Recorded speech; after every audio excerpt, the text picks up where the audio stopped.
Okay, good evening. And welcome to the Mercedes City Commission special meeting, May 21st, 2024, at 6:30 PM. I will first call this meeting to order. Item number 2, I'll establish quorum. We have Commissioner Garcia, we have Dr. Ruben Saldana, Mayor Pro Tem, and myself, Mayor Oscar Montoya. We do have a quorum. Next, I'll move on to the invocation. Commissioner, if you wouldn't mind, Saldana?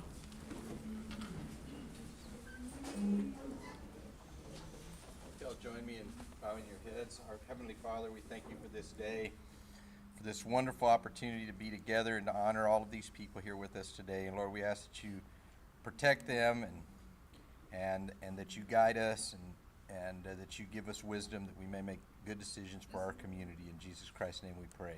Amen. Amen. Commissioner Garcia, if you wouldn't mind leading us in the pledge, sir? I pledge allegiance to the flag of the United States of America and to the republic for which it stands, one nation, under God, indivisible, with liberty and justice for all. Thank you, gentlemen. Thank you. Next, we have open forum. We have Mr. Joe and Mary Cano.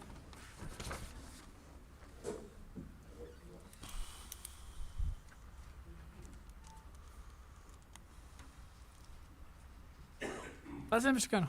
Come on up. Yes, sir. Yep, you're number 5. No problem. Good evening, ma'am. I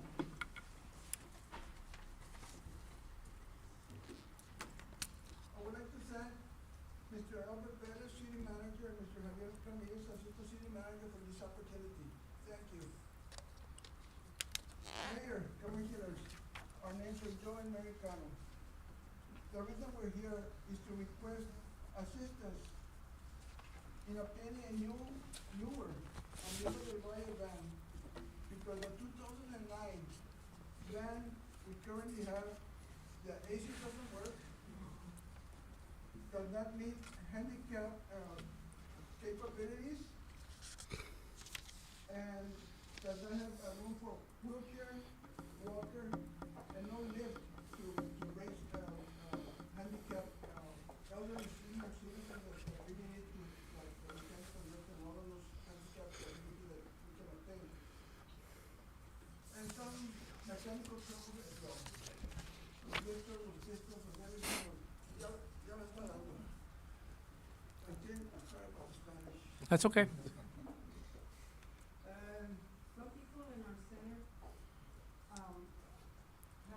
have expressed concern, because they want to be able to attend events, like, out of the city, right, somewhere out in other city, centers. And they can't, because, well, several of them are handicapped. And, the band that we have right now is very cramped. The spacing is very small, and, so therefore, they have trouble, being transported to and from wherever any event takes place. And the last time that the city bought us that van was back in 2009, and we still currently have it, and it's about time we replace it. In conclusion, Mary and I are ready to solicit requests for proposals, and if the city can do the request for proposals, you're better at it than I would, because I'm not that very well trained anymore. I've been out of city commission for years now. And we're here to help you in case you do need help for the request for proposals on the new van. If you have any further questions or problems, let Mr.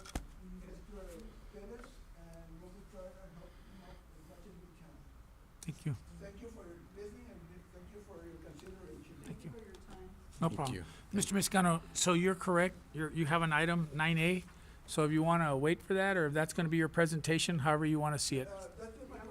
Okay, all right, thank you. Moving on to presentations, and the first one we have is a proclamation for El Phoenix Cafe. And it's good to see the De La O clan here in full force, so we appreciate, and their friends, so, see, yeah, class of 78, yes, ma'am. And the biggest tacos in town. All right, so I'm gonna read the proclamation, and I think this is a proud time for all of us. As you all know, as you know, oh, that's okay. I'll speak over Andres. He wants to go fishing, that's what he's telling you. Quería la pesca. Yeah, it's out, oh, yes, he's hungry.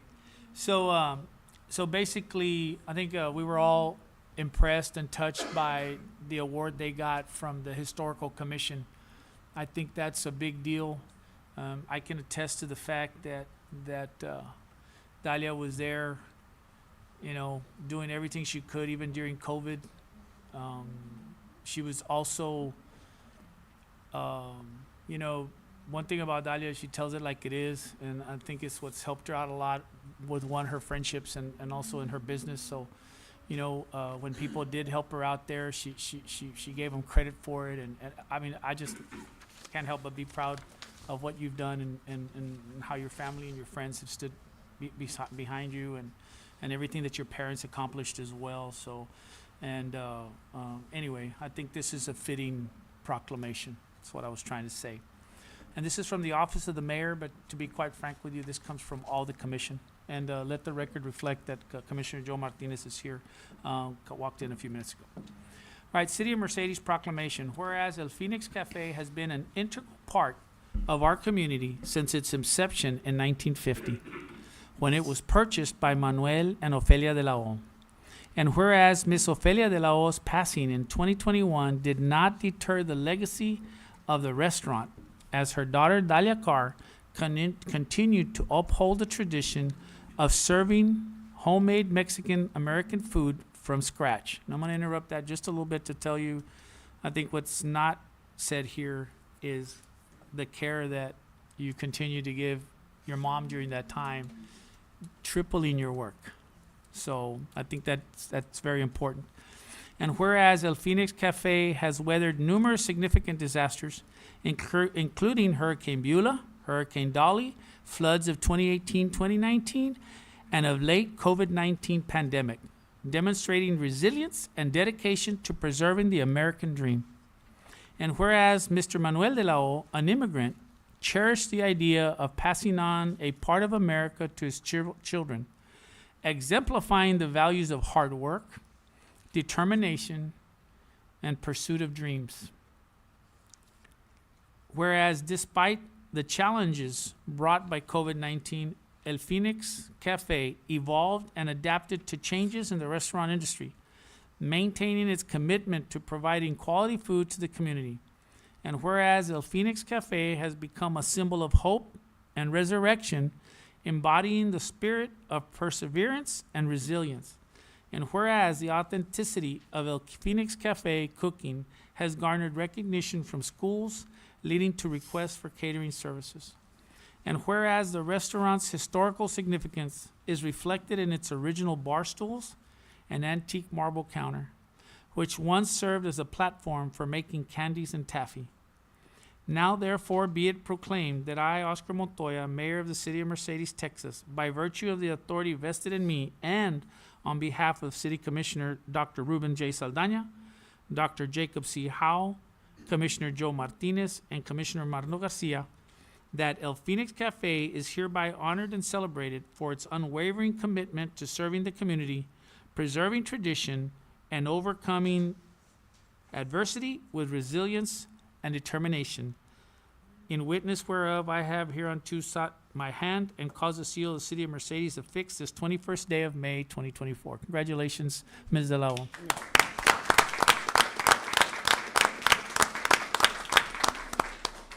As hard as I know it's going to be, would you like to say a couple of words? Bring it on. Yes, nadie va a tocar música. Well, this one, sir? Yes. I gotta You can hold pull it it up. out. Go ahead. Oh, Andy's gonna show me how. That's all right. Okay, I guess I gotta go like this. Bueno, first of all, yes, this was my mom and my dad's dream. This is the way they, were gonna support us because we were many. So they did start. My dad did work at the drive-in in Matamoros, and my mom was a beautician. And somewhere along the line, they met, they got married, and here we are. My dad taught my mom how to cook. It was the other way around. Then my mom picked it up, and of course, mother was always she was the saver. Daddy was the spender. Pero así era. They were back in the days. A lot of people have asked me, what's going to happen to El Phoenix once this doesn't happen? I go, first of all, I'm glad that El Phoenix has lasted what it has lasted. We've have amazing kids, todos. I mean, everybody knows how to cook. Everybody ran around there. Everybody played there. Everybody, es vida. It's like como si vas a la casa de tus abuelos. You're there. It's nice. It's good. And I said, I have no idea, guys. It's given us a lot. And when it's time to say goodbye, it's going to be time.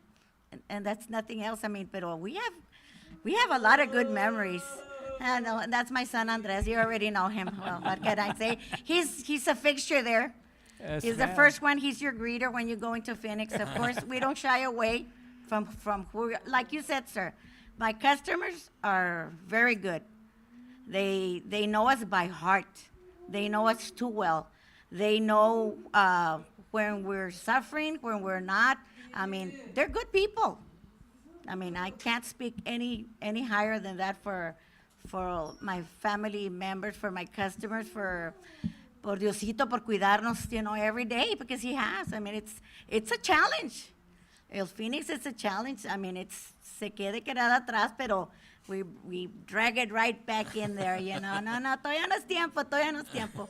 Okay, like you said, I can talk up a storm, but thank you so very much.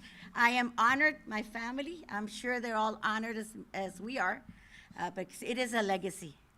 It is a legacy. I mean, what else can I say? And I thank you all. And visit us. Cuando Yes, ma'am. tengan chance, we're there. Anybody who wants to show up, what are the hours of operation, Dalia? 7:30, ya no stay up, ya no abro temprano, me echo bien floja. 7:30 till 2. I'll confess, es que Andy doesn't sleep. This kid doesn't sleep, so. You sure it's not the modelos you're drinking No, at night? it's I'm just later. saying. Esas son para keep me awake during the night. But we're closed on Mondays. COVID, we had to choose a day, so we had never closed. And we had never closed this year on Christmas Day, and we had never closed on New Year's Day. Y este año, it turned out to be a Monday, and we were always open on Christmas. We're always open on New Year's Day. And my customer said, Miss Carr, va a cerrar. I said, pues cayó en lunes, ni modo, es el day off de los workers. Oh my God, you've never closed a day. And I said, I have never closed, because I always said, there's a lot of my customers back in the day. There's a lot of my customers that when these days were closed, they were like homeless. They didn't find somewhere to go. And I would feel guilty. And we just never closed because of that. Can you believe it? Yes, that's me. That's me. Bueno, los dejo. Well, Dalia, we'd like to take a picture with you, Yes, sir. and then Thank you. everybody after we take a picture with you. Thank you, sir. Yes, and I make delicious pies. Cuando quiero.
I thought you were pushing me out of the way.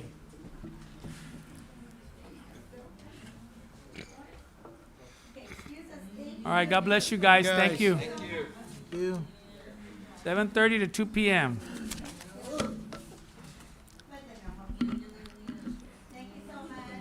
Thank you. Moving on to item B, 6B, presentation by Aslan Animation Studios and Educational Institute. Thank you so much. Appreciate the space. And I won't go beyond 5 hours. I got your attention now. No, I'll be brief, very brief. We have a presentation up on the screen, and most of the information that I will be sharing with you is on that screen. And I'll just go over the high points of the presentation. Won't be more than 5-6 minutes. So it says Aslan Animation Studio and Educational Institute. And the first page is acknowledgements, and we won't go beyond without acknowledging the grace and friendship support that we've received from, first of all, from the city of Mercedes. I am originally from here. My family's originally from here, but I've been away for over 40 years in Houston, teaching college over there. Yeah. My sister Rose is from here. But the acknowledgement is first and foremost, we came to the library and made a brief presentation. From there, we came to the city. And at that time, we were here mostly to get a proclamation for Colegio Jacinto Treviño that was established here in 1970. I was one of the founders. That was a long time ago, but I was just 10 years old then. That still makes me about 65, right? It's been a while. That was in 1970. But the Colegio has, we've got your proclamation, and we share with the entire country. People from all over the United States, universities got word that Mercedes provided the proclamation. Now we're in the process of getting the historical marker. It has been approved, and they're working on the lettering, on the wording of it. And sooner, we don't have an exact date, but it will be erected here in Mercedes, close to where the Colegio site used to be, somewhere in that area. That's going to be an entirely different arrangement. But thanking the library, and the library is consistent at this time to provide us with, well, of course, moral support, technical support, space, and we are ready to launch, as you will see on phase one of the development of this institute. We will start with a summer program in which we will be targeting at-risk populations, children. At-risk populations had now developed into more than just what it used to be 8-9 years ago, where it was just specifically children who are low performers in public schools. Now it includes homeless, parents who are incarcerated, children of parents who are incarcerated. It also includes immigrant children who are here attending public schools or in detention centers. And it's basically under the umbrella of mental health. So it's wider than it used to be, much wider than it used to be. But that's our target population. That's who we have been working with. And I don't know if you got a copy of our letter from one of the recent schools where we implemented. Yes, you did. It should be there. Oh, there you are. Just thought I'd include that just so that you get an idea how recent we have been implementing this program with at-risk populations.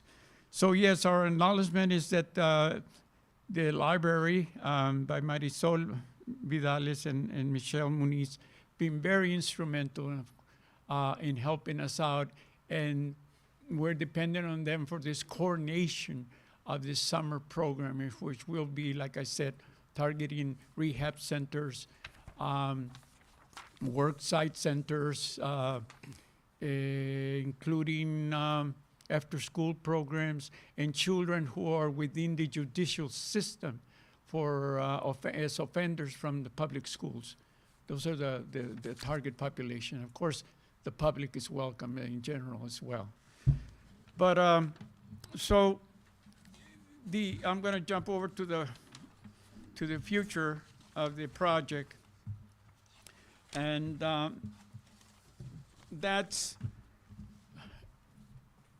it's divided in three phases of the development of the program.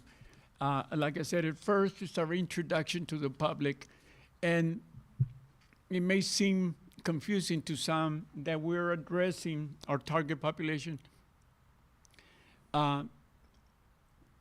through art, but that has been our model in public school, and that has been very effective for us. So in this case, we're merging with technology, including animation, including illustration, cartooning, and that will facilitate our approach to these populations. It's just, there's so much information, so much material to back us up as how effective art is in reaching this underserved populations. It's just enormous. But so we will start with the summer program. Which is Flor Encanto, and we will either do presentations at their site. Mostly we will try to bring them to the library and do 2-hour sessions with these populations. Eventually, the next phase will be when we begin to incorporate the technology. And as we begin to integrate the technology in creating storyboarding for this young lady here, one of our clients, future clients, storyboarding and story development, we will incorporate, like I said, either illustrations or animation or even film to portray the message. It just incorporates with our overall curriculum. And hopefully one day you'll get to see how it becomes effective, the combination. But so we have now personnel with us that are experienced illustrators, experienced in that field of technology, and with a vast connection with international known figures that are willing to visit with us here in Mercedes. I'm talking about people that have worked in major film projects as illustrators and animators. The contact is made and they're willing to visit with us here in Mercedes, and that will be another event which will motivate the young people in general into the art of animation. So that will be phase 2. And phase 3 is the eventual celebration of when we decide whether we want to accredit this training, we want accreditation for it, or we want to be at a certificate program. But we plan to incorporate, by that time, hopefully we have motivated enough support youth that will be interested in this art, and they will be incorporated already in producing. By this time, we will also produce product, and we have already 2 or 3 products that we're working on. And what I mean by product is characters that we're developing that, of course, will be involved in social, soft skills kind of development. It all has that, it all leads to that message, incorporating that message, that practicum of social skills, soft skills, cognitive development, and so on. But in essence, by that time, we hope to be recognized not only valley-wide, statewide, and hopefully nationwide as one of the unique animation educational institution that incorporates a social message for the community. So I thank you very much for your time, appreciate it. And if there's any questions later on, I would love to meet with you at the library and explain beyond what I did today. Thank you so much. God bless you. Yeah, question we have real some quick. questions. Yes. What ages are the programs for? Like when you mention youth, like from what age to what age? Well, in Pasadena, I had a chance to implement this program for 3 years. And so Pasadena, unfortunately, like the rest of the country, has seen a growth in at-risk populations. It used to be, when I arrived in Pasadena in 1980, there were 3 students considered at risk. Right now, they have an entire high school just devoted to at-risk populations, high school. But then the high school is now incorporating, the last time I was there, I was teaching 5 and 6 year olds. So the curriculum is based on 14 themes that we incorporate into the program. So that can be modified to suit whatever age is necessary in our student.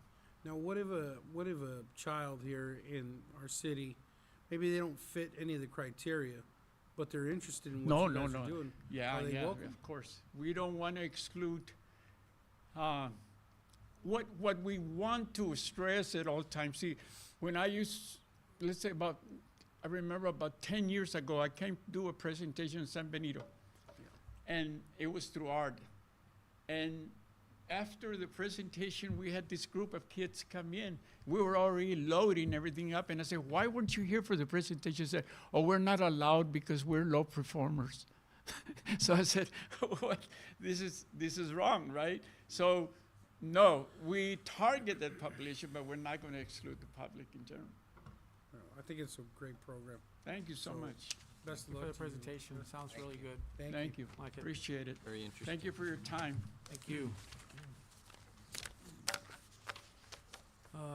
Item C, presentation update on Capisayo Terrace project. Thank you, sir. Thank you, ma'am. Thank you, man.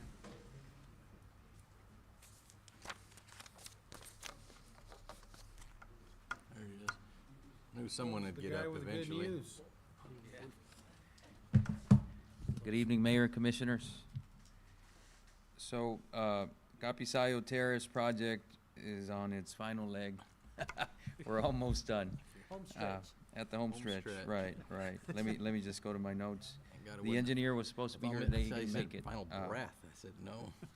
Let me see. So all these service lines have been, the sewer collection line, the lift station has been entirely, installed. All the service connections are at every lot, all the way up to their plumbing right now.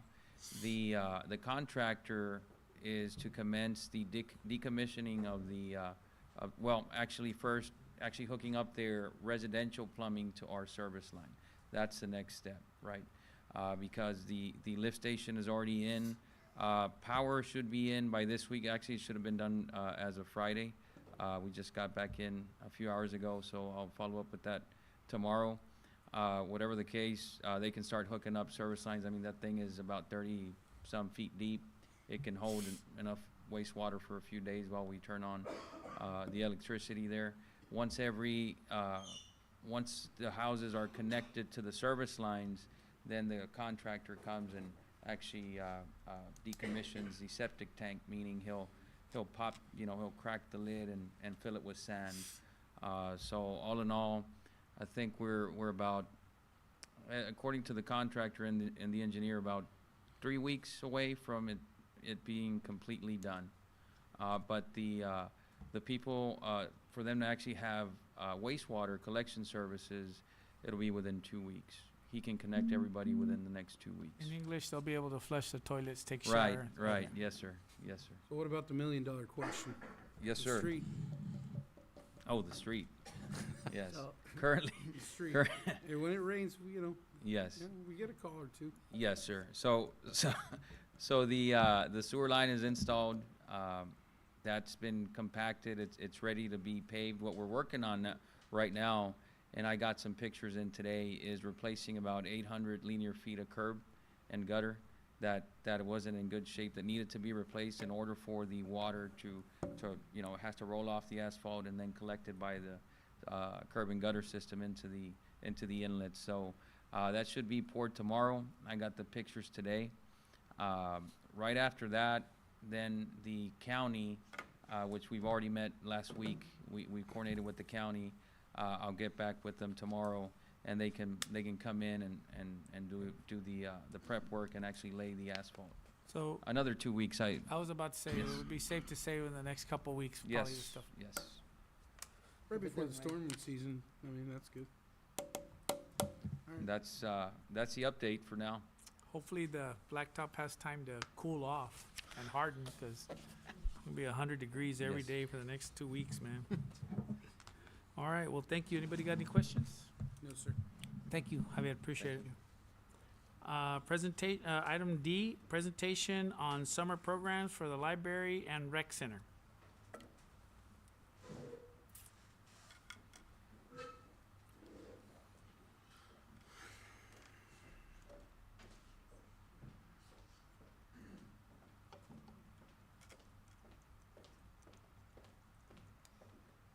Good evening, Mayor, Commissioners.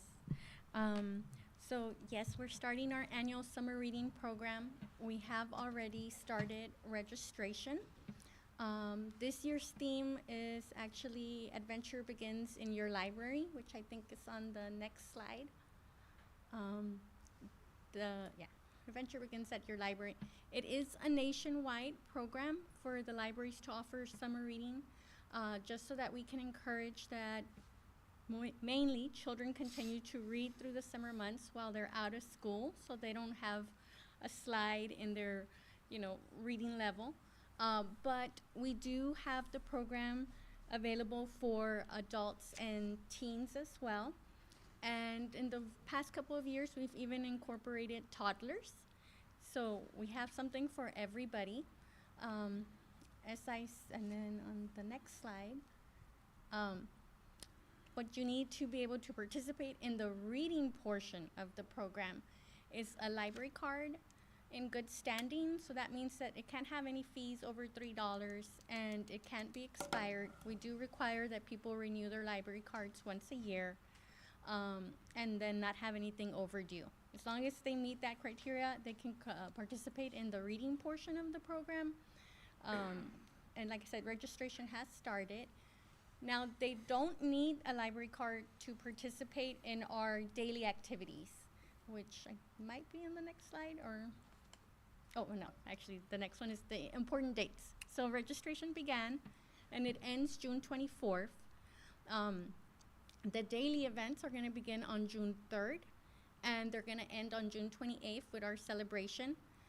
And the celebration is targeted for the ones who complete the reading challenges, but anyone can join us. For the toddlers, their challenge is to complete 20 activities.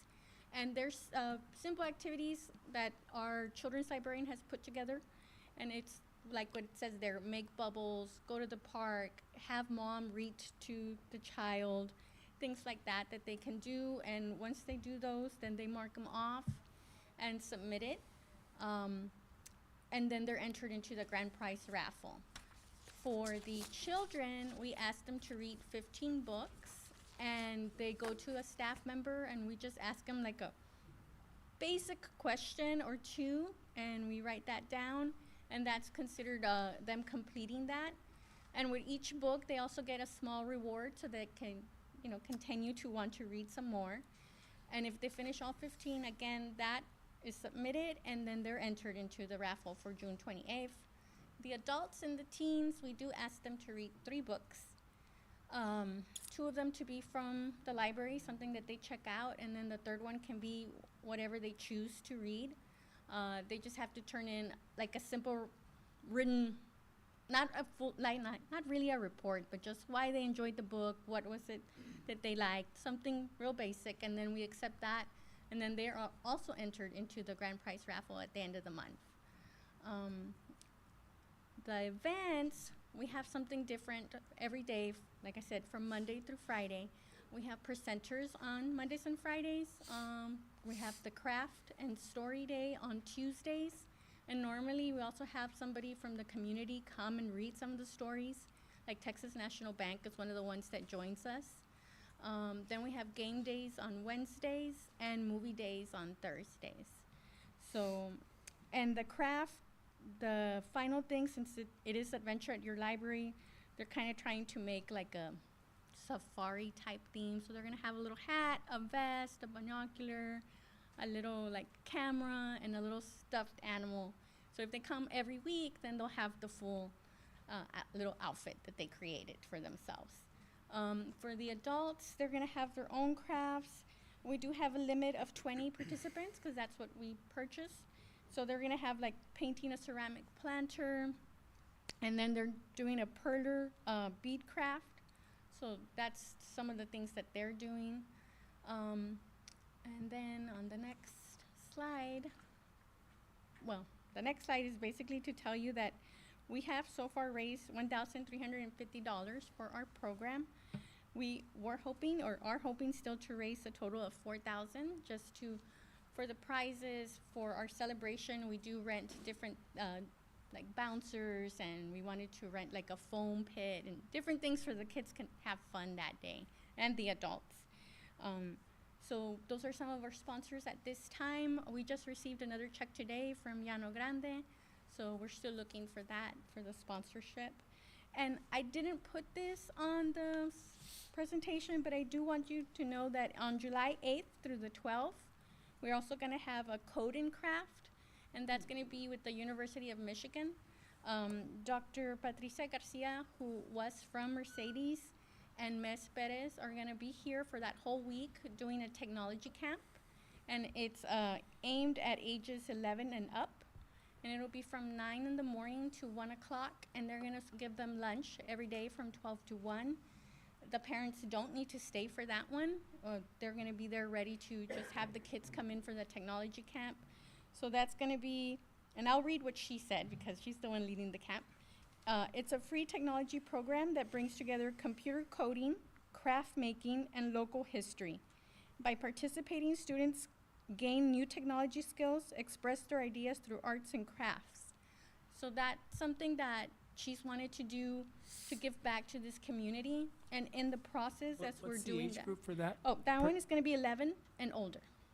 And we can take 10 participants per day, and it's going to be for free. And at the same time, she's going to be training our library staff so that we can continue the program in the future. But technically, I can go? Yes, you Okay. could. She said she would not turn anyone away. Technology challenged. Nope. I think that's great. I think it's awesome. When, when it's all over, if you can bring all the people that helped out, like those people that were from here that are still giving back, and you want to bring them at the end of the program, that'd be great. A little recognition. Yep, yep. All right, moving on to, does that include the rec center, or? Oh, there we are. I knew I saw some guys in shorts.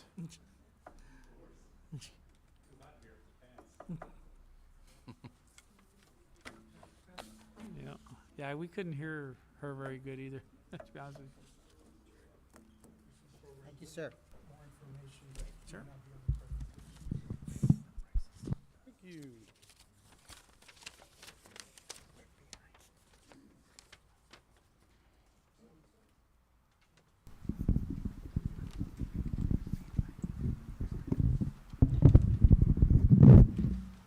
Okay. Okay, good evening, Mayor, Commission, Mr. Pettis. Richard Morin, Director for the Rec Center. I'm here to give you a rundown on our summer programs, and also got a PowerPoint presentation. I got Lee Puckett with me, he's our pool manager. He'll jump in a little while and stuff. Basically, I just want to go over Rec Center programs for the summer, what we're doing for the kiddos. Next slide, please. Just to tell you a little bit about our mission statement, we are in conjunction, we're in partnership with the city, of course, we're a department of the city, and then we also partner up with United Way. We target youth age 6 to 18, With United Way, we just recently went and had our annual audit with them. Meredith was with me, and we got basically everything went great. Everything went great with United Way. Every year, we do get audited from them, have to present my annual packet to them for United Way of a couple of programs that we do on their behalf. In return, of course, they provide funding for the city, and we already received word that we will be receiving our full allocations for next year. That's $35,000. So I've been doing this since I got here. So every year, basically, United Way has given us about $35,000, and I've been here for 17 years. So they're a big part of us. And in return, of course, we do presentations for them, not only here in the city departments, but with the school district and other areas and stuff. Next slide. Hours of operation for the rec center. We're gonna be opening our summer program on June the 3rd, and we're gonna run it through August the 8th. Again, we target kids 6 years to 18, and we're gonna be open Monday through Thursday from 8 to 5 p.m. We do charge a membership fee, which is something that'll come up a little bit later on in the agenda, but membership fees are collected on a monthly basis for June and July. Next slide. Our summer food nutrition program. Every year we partner up with the school district, and they come in and they basically provide breakfast and lunch for the kids for Monday through Thursday. The program is not only offered just to our members. It's open to anybody in the community. As long as they're 18 years or younger, anybody can go in there and get a breakfast meal or get a lunch meal. And this is gonna basically start on June the 3rd, and it's gonna run till July the 16th. The school district does end a little bit before the summer. They go on their break. So what I did is I'm already partnered up with MYB. They provide after-school meals for our kids at the Dome right now. And us partnering up with them, I talked with Janessa and Mike, and they said they would be more than happy to help us carry us into the rest of the summer. So they're gonna pick up on the 17th, and they're gonna run through the 8th, and they're gonna be donating meals for the kids for breakfast and lunch. I don't know what it stands for. They just say MYB on the run. That's their initials. I don't know if it's Mike and Yanessa. I don't know. I've never really asked them, to be honest. But they've been with us the whole year, and they've been providing already meals for the kids at the Dome for after school. Also, we got outreach programs that we do for the kiddos. Aside from also partnering up with a library, with a reading program, they'll come in every Wednesday and do it with the kids. We have Texas Parks and Wildlife, the Birding Center, they're gonna be coming in. We have Tropical Behaviors Health Solutions. They come in and they do programs with the kids too. Texas A&M AgriLife, they come in, and Rodeo Dental.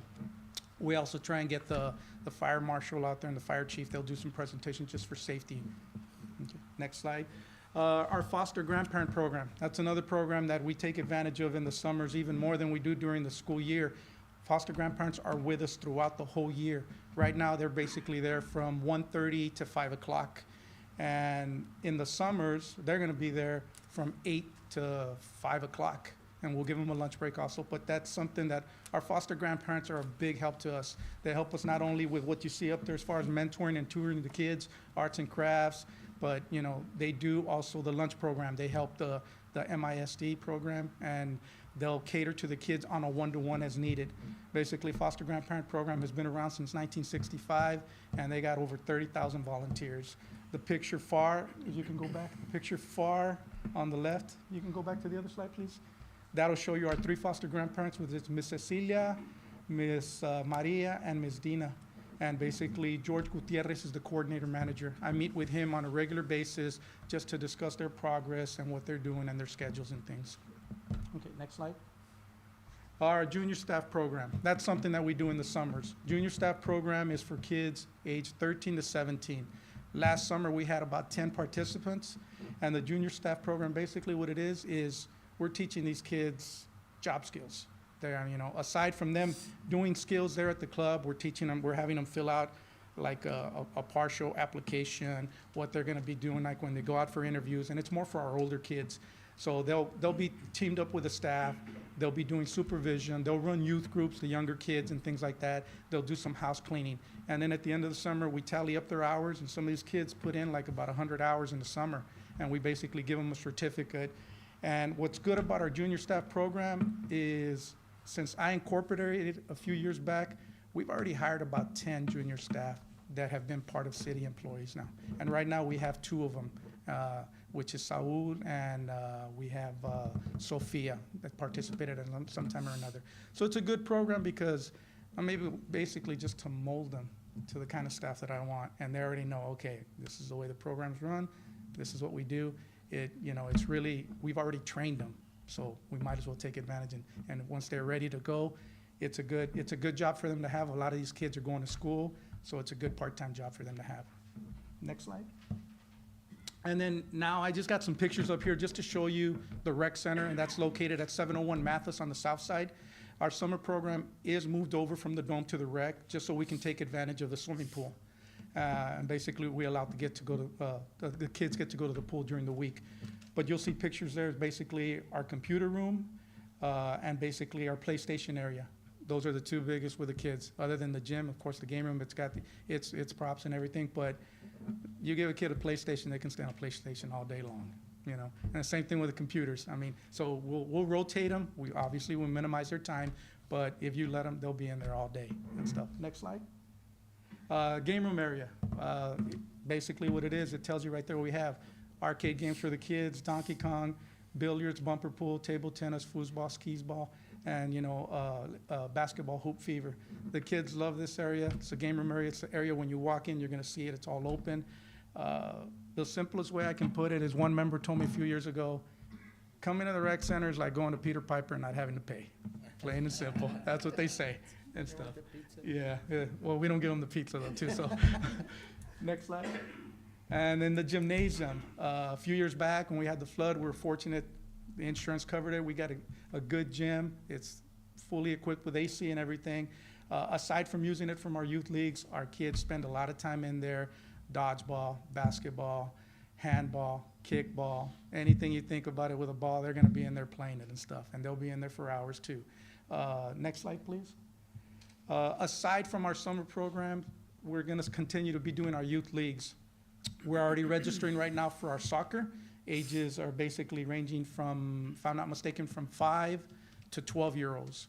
And the teams are coming in. We're getting a good number of teams right now. Our soccer program this is the 2nd year that we do it, and it's already grown to where it's a good problem that I tell Martin that we have. You know what? We have to limit the number of teams that we can let into our league, but that's a good problem to have. Registration started on the 6th, and it's running till the 24th this week. If we have to extend it, we'll extend it. But like I said, we got good teams coming in right now. All the games are going to be taking place over at the Dome in the fields, and we do them on Saturday mornings and stuff. So aside from that, once we're done with that, we will start our registration for our volleyball league starting in August. And that's for the kiddos. Next slide. The adult leagues are also taking place right now. Right now, we got our men's basketball league going on. Games are on Wednesdays and Fridays. We got 10 teams in there. We'll be wrapping that up at the end of the month, and then we're going to go right into co-ed volleyball again. Volleyball is very popular right now, so that's one of the sports that we're doing twice a year.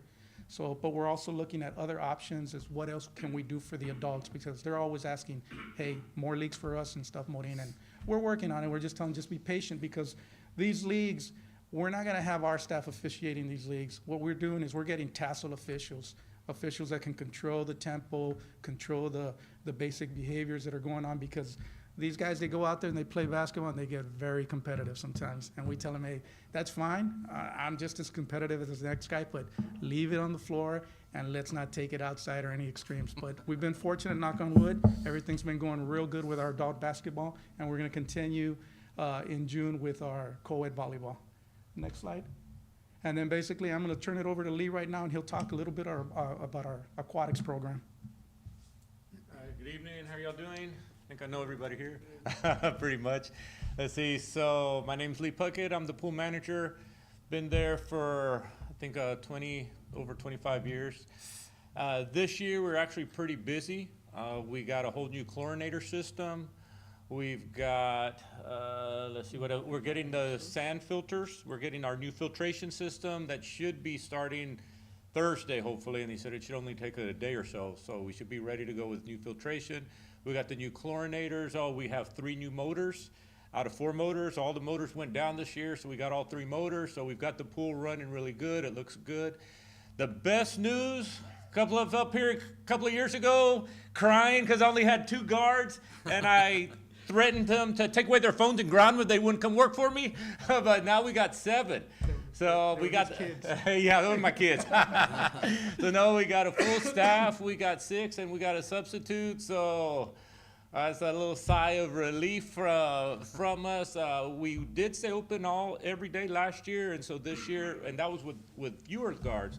So this year we should be good to go, back up there. We got our swimming lessons coming up. We have, I think you're already signing up for them. We already started registration today. And I believe we got our first party already booked for Saturday. So we got our parties coming up, we got our swimming lessons, we got our swimming program.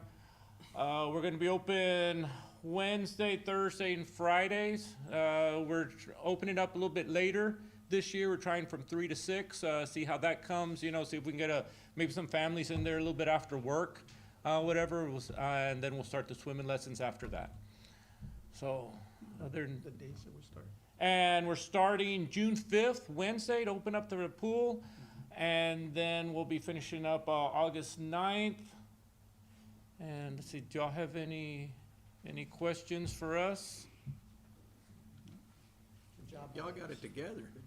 Oh, finally. I had to dust off those Speedos. I'll tell you, it's getting pretty bad. No, yeah, we got all our guards, so we're ready to go. About two weeks. Yeah. So Wednesday, Thursday, Fridays, from 3 to 6 is public pool. Yeah, we're kind of modifying our hours as we go. So what me and Lee discussed this year, we said, you know what? Let's open up Wednesdays and Thursdays for my kids at the rec so they can enjoy the pool, and we'll take them from 1 to 3 because they're gone like by 4:35. That way, at least they're isolated. It's just kids there. You got your guards. I got my staff. Then we get them out and we open to the public, and the public can have it a little later. We did want to do the hours a little later, but we're going to run into that problem when we start swimming lessons. So we said, okay, once we're done with swimming lessons, maybe we'll change up our hours again. Yeah. And we can go from maybe like from 4:30 to 7:30. You know, so those people that get out of work at 5 o'clock, maybe they can enjoy the pool. Or maybe we'll go from 5 to 8, you know. So we're just going to try it out, go by trial and error and see how it goes for us this year. That was gonna Alternate be my dates or question, because I know some pools are doing that Yeah. because the heat is Yes. just too Yeah. much. Mhm. Right, so some are actually thinking about doing it in the evenings where the sun goes down, because some Right. won't go down to about 8:30, 9 o'clock anyway, Right. more or Yeah. less, so. Mhm. I was just curious about that. I know Okay. last year in McAllen, they were telling us, somebody it was the water temperature, and the water temperature was 105, and the maximum degree for a hot tub was 104. And I know what Dave was talking about. That water Yeah. it wasn't even, it was. Yeah, so hot basically, that if it day, gets so, like that, we yeah, gotta get the people yeah, out of the we're- pool. And plain and and simple. that was another thing that we have started doing is now there's a kind of the Valley Aquatics Yeah. program that we're all working together, all the different pools, Edinburgh, McAllen, Mission, Brownsville, Los Fresnos, and we're all kind of working together. So, you know, like what kind of issues you all have and what kind of issues, and that was an issue, you know, with the heat. And we all kind of said, you know what, if it does get like that, we are gonna have to make it kind of like a valley decision and, you know, necessarily shut it down if it gets hot like that again this year. And we've been meeting like every 3 months with It's other gonna. aquatics programs. It's gonna, they've already kind of mentioned that's gonna happen. But I do want you guys to explore that evening deal. Yeah. I think it's Yeah. something that we can still maximize on. You know, and to your point, maybe a lot more parents show up or Yeah. kids. We can't stay too late because of the lights. The lights are, you know, it's an very old pool, and some of the lights aren't really working anymore. So, And it's, you know, by nighttime, yeah, we do need to have them out, but yeah, definitely, you know, the later that we can have them out there. And we're still like Martin's on top of the lighting too, as far as for the pool, so we're always calling AEP. But for whatever reason, there's 1 or 2 pools that are always going out. They'll come and they'll fix it, and then it's out a couple of weeks later. Don't know why.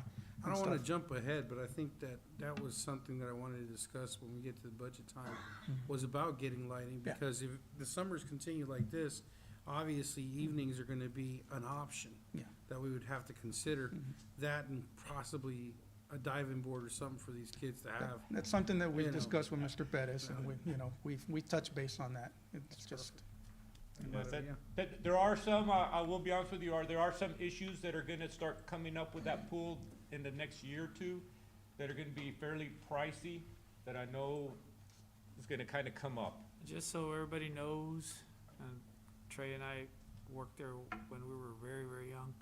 That pool was built. 1980. Yeah, 40 years. The It's plaque been- is right it's there. 40 years old, and even then, when they built it, it wasn't built to a commercial grade. It was a little under it. So, anyway, something we need to think about. So, Yes, sir. thank you guys Thank you very guys. much. Thank Appreciate y'all, you. man. Thank you. All right, guys, y'all have a good evening. Thank you. As well. I guess I'll stay up here, sir. Next item.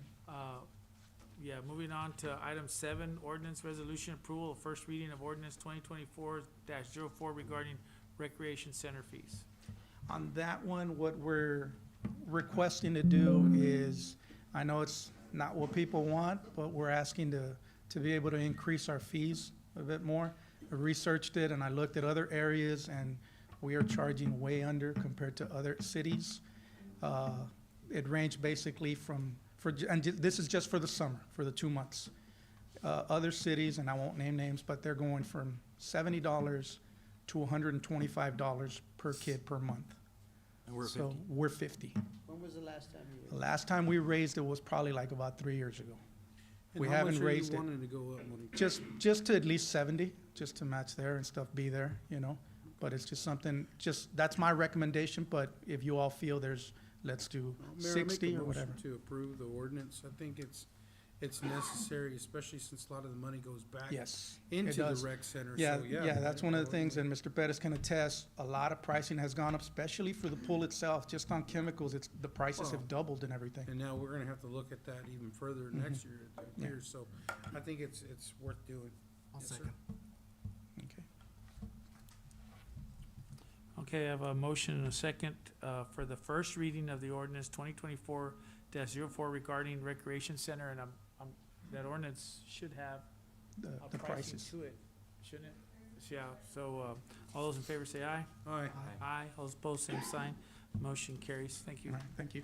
Thank you. Moving on to consent agenda 8A and B. Mayor, make a motion to approve items 8A and 8B.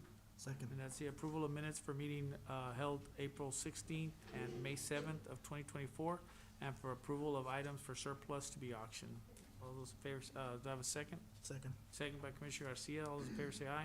Aye. Aye. All those opposed, same sign. Motion carries. Moving on to item 9A, approval to authorize financial advisors to go out for COs. We were gonna postpone that to another meeting. We're not prepared for that one. Yes, sir. Moving on to item 9B, basketfuls request for donation. Let's see here. Is there somebody here from Basketball?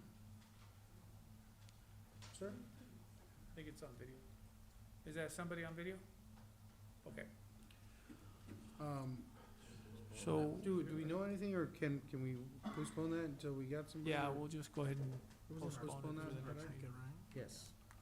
All right, if they show up before the end of the meeting, so, we'll table it for now, and if they don't show up between now and the end of the meeting, we'll postpone it for another meeting.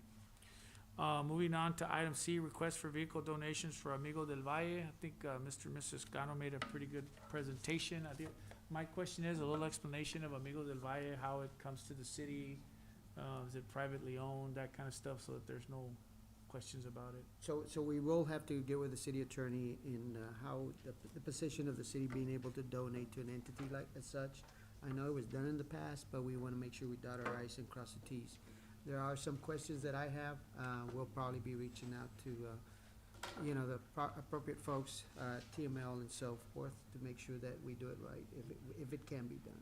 Now, I don't know, I didn't see requesting an amount of any sort, because I think he was looking at going out for pricing, so I have no idea what the At our range last, is. at our last meeting, that's what was discussed, that we're gonna go out for pricing, and Right, we'll bring it up. Mind you, it's not just Mercedes, and the other centers, right, they're asking for the same help from those particular cities, whether it be Mission, Brownsville. Mercedes just happens to have one of the centers, right. and that's one of the needs, so they're coming back to see if we would consider it. So I would imagine that, we either take no action or Allow us to do the allow us research to, come yeah, back do and- some research and then bring it back. Yes, sir. Do we have to take a motion, or we can just go with that? No, they're just making a request here, so we don't have to. Public hearing regarding solid waste, item, 9B. Public hearing regarding solid waste fees. And we're asking for approval of the first reading of ordinance 2024.05 regarding solid waste fees. And if we do have a motion, we'd have to forego the reading. Mr. Mayor, I move that we forego the reading, and I motion to approve. I'll second. I have a motion by Dr. Saldana. I have a second by Commissioner Garcia. Discussion? Oh, I'm sorry, my bad. You're right, my bad. Yeah, it's a public hearing, so. Oh, So we'll give it 2 minutes. For public input. no.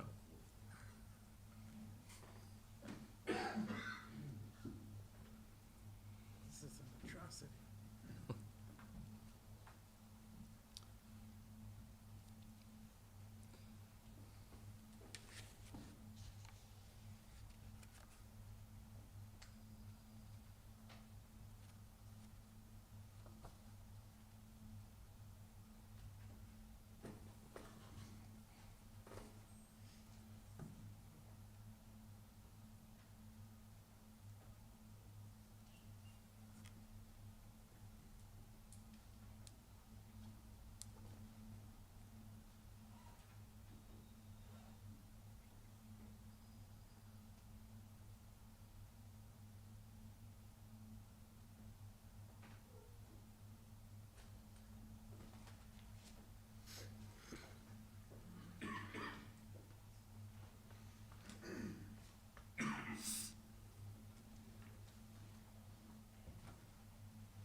Okay, I will now close the public hearing regarding solid waste. We already had a motion and a second. All those in favor say aye. Aye. Aye. All those opposed, same sign. Motion carries. Item E, approval appointment of members to the Mercedes Historic Preservation Commission. Yes, as you're aware, we do have a 7-member board for the Mercedes Historic Preservation Finally Commission. got that attorney. Yes. So before you today, we've had one vacancy for a long time now. We were always hoping for an attorney. After making a presentation to the Leadership Mercedes class, there was actually 2 of them that applied. Oh, yeah, I remember that now. One is an attorney, Ms. Kristen N. Gutierrez, and she is an attorney at Jones, Galligan, Key, and Lozano. And then Mr. Jordan Reyes also applied. His degree is in anthropology. But since we have been wanting and needing an attorney to fulfill one of the roles on the board and myself are recommending at this time to appoint Kristen N. Gutierrez. She would serve a 2-year term to expire on December 31st, 2026. And we're hoping that maybe Mr. Jordan Reyes can help us out, not officially as a member, but we could always let him know that, you know, if there's projects or things we can involve him in. Mayor, I make a motion to approve the recommended member Christian Gutierrez. I have a motion by Commissioner Martinez, second. Second by Commissioner Garcia. All those in favor say aye. Aye. Aye. All those opposed, same sign. Motion carries unanimous. Thank you. again, ma'am. Moving on to item 10, present, discuss, consider possible take action regarding A, approval of contract amendment with Televon. Michael? Good evening, Mayor, Commissioners. So the contract amendment is basically, we ran into some snags when we were getting the PD up and running, and we had to bring in some immediate assistance to take a look at it. Originally, the contract was supposed to end in September of this year, but we were looking to extend it out another year, but with a different scope of work for the following year. So the main issues that popped up were the hardware itself on the switch level. not necessarily, because right now this Televon is working on the servers and keeping those up and running. Those have been good since they've started assisting with that. So as far as the switches, those was where we came into the problems when we hit that snag. So this amendment is going to be from the price point of $7,500 a month down to $4,500 starting in October to the following to September of 2025. Mayor, I make a motion to approve contract amendment with Televon. I have a motion by Commissioner Martinez. Do I have a second? Second. Second by Commissioner Garcia. Any discussion? All those in favor say aye. Aye. Aye. Aye. All those opposed, same sign. Motion carries. Thank you. Thank you. Item 10B, approval of agreement with North Alamo Water Supply Corporation for Mile 2 East Meadows subdivision.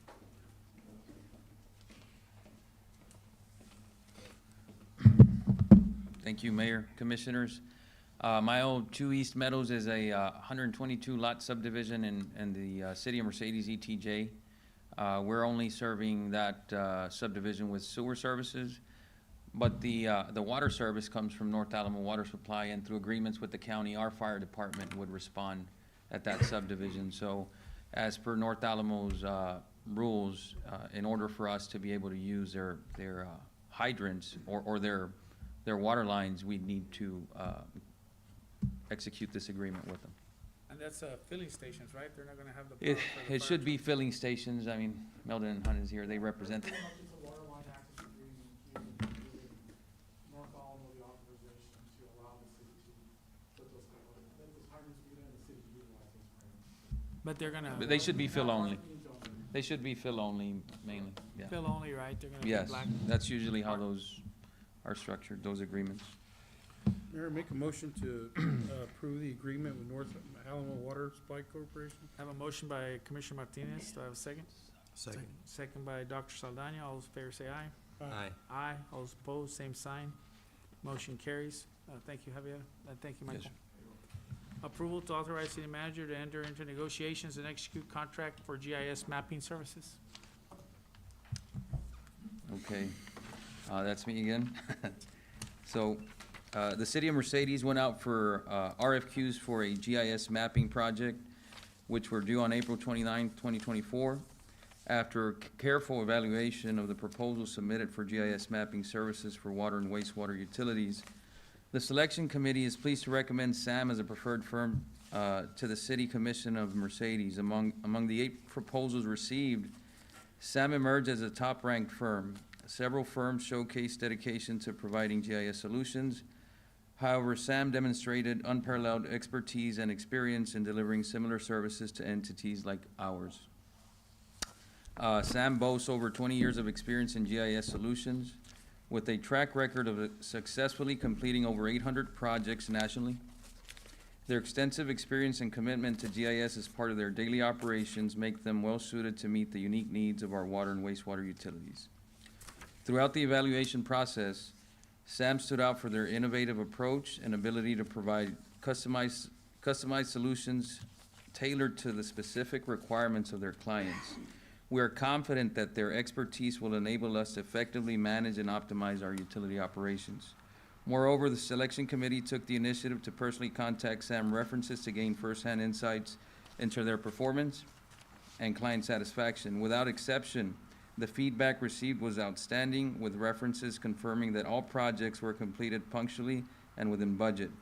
Additionally, SAM responsiveness, meticulous attention to detail, and unwavering commitment to customer service were consistently praised by their clients. Based on these factors, we are confident that SAM is the ideal partner to provide GIS mapping services for our water and wastewater utilities.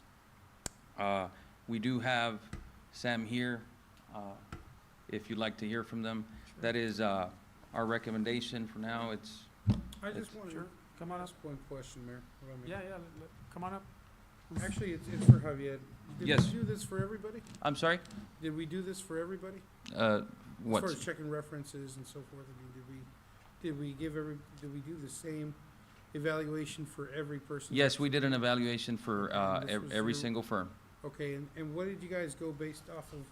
Like, what were you guys looking for? I know you kind of touched bases on it when you selected this particular company, but what set them apart from some of the others? Because we do have a few local, and so I'm just kind of curious, what was the deciding factor? Right. They were, majority were engineering firms that submitted for the GIS mapping project. What we found through our research and the proposals, engineering firms, you know, they're here, no offense. They do GIS, occasionally, some do it more than others. But we found 2 firms that submitted that's all they do. All they do is water and wastewater utility GIS mapping. The field work and the, you know, the software work and all that. So we consider them experts in that regard. That's all they do. And that's kind of how they were ranked higher than the rest. And a lot of the firms that submitted, most of their projects or GIS or mapping, surveying projects were not water or wastewater utility specific. There's some roadway projects. So that's kind of how we started weeding out the firms. Mr. Mayor. Where are they from, and That's what I was calling about. and who are the references Sure. with? What work do they have within 100 miles, maybe? I don't know if, but they're here if you'd like to hear from Yeah, them yeah, or yeah. myself. Yeah, if you don't mind. Selection committee, so, you know. Yes. Oh, yes. I don't know if Beeville is, I don't know how far away Beeville is. That's the closest one, right?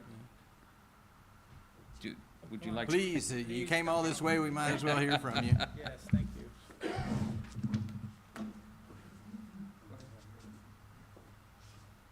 Good evening. I feel like I should have had a soda before I come up here. There's been so much energy in this room from your community.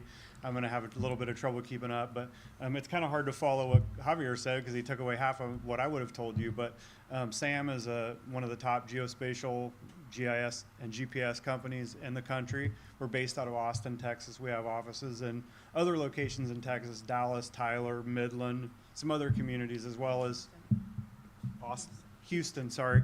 Houston's another large one. And then we got offices around the country. We're kind of a national firm.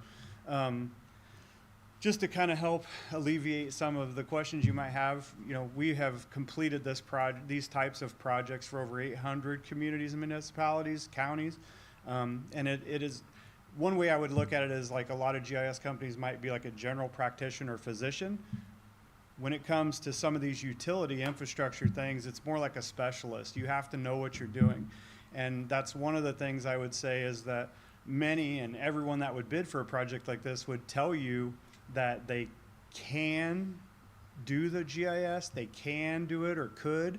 SAM does. The people we send here to dig into your manholes and take a photo and do an analysis and an evaluation of what they see are doing it somewhere else today. And they were doing it somewhere else last Tuesday and the Tuesday before that. The team leaders have been doing this for years, so the people we have are very experienced in this.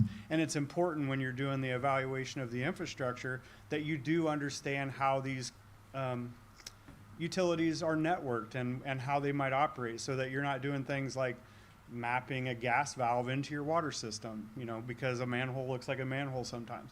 And I don't want to get into the weeds on the details. I'll be happy to answer any question you can, or that you can ask. But that is what SAM does. We've done over 800 of these, and one of the things I would do is challenge you to find someone who's had to have a SAM project redone. I can tell you that SAM makes a pretty good living on redoing projects that have been done by other companies that aren't experts in the field. And I think we're doing 3 now. 3 this year already that we're redoing.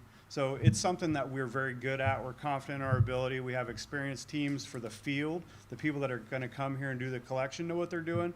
And the GIS experts back in the offices that are going to get that data and put it into a format that you're going to be able to utilize are also very experienced, which is how we've come up with some of the processes we have that give us confidence in our quality control, our quality analysis, and the ability to deliver a good project.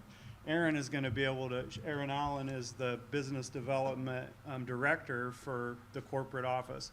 I'm just a central region guy, so. He's not just the Central Region. Yeah. So, in full disclosure, he's newer to our team the last 6 months. He's been helping me work with Javier and kind of taking the lead as he gets more acclimated. He's been in GIS for about 25 years, which is longer than myself.